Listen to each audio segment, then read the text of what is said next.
ما حزبایی داریم که اصلا حتی اداره مرکزی ندارند. من شاهد به این چیز. خب تنها با اون خاطر گفتم ممکن است حزب خلقی دموکراتی امروز رقیب ندارد که حزبای دیگر ضعیفند.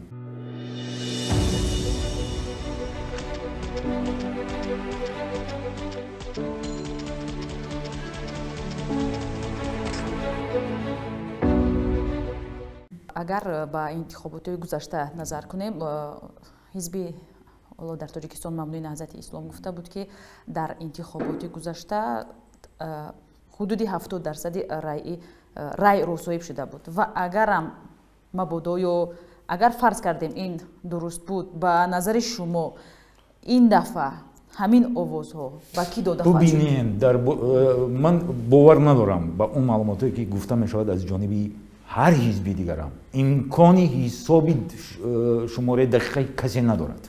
خب مکانیزم همین گونه ساخته شده است ولی اونا در انتخابات سال 2010 و 2015 بیشتر تکیه کردن به الکترات یا انتخاب کننده اعتراضی و گفتن که اونا به جانبداری حزب نهضت چون فعالتر از آواز میدهند که از حزب حاکم ناراضی هستند. یعنی از وضع این موجود ناراضی بودن.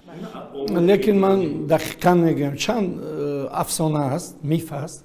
یکتاش همین که گویا که حزب سوسیال دموکرات‌ها نگفت رحمت الله که گویا حزب حاکم میترسیده باشد از کدام حزب. حزب حاکم چنان ساخته شده است که چنان ایدئولوژی دارد که از یگان حزب دیگر اصلا ترس ندارد. این یک. دوم که حزب خلقی شده است. 500,000 اعضا دارد. در هر یک گوشه و کنار تاجیکستان اعضای این حزب است، نه تنها اعضای عادی بلکه اعضای بسیار فعال دارد و اونها نمیگذارند که دیگر حزب‌ها در این رقابت غالب باشند. کجا این ترس است؟ یعنی ترس اینجا نیست. دوم حزب خلقی دموکراتی تاجیکستان اکثریت اون انتلکتوال هایی که در جامعه هستند اونها را فرا گرفته است.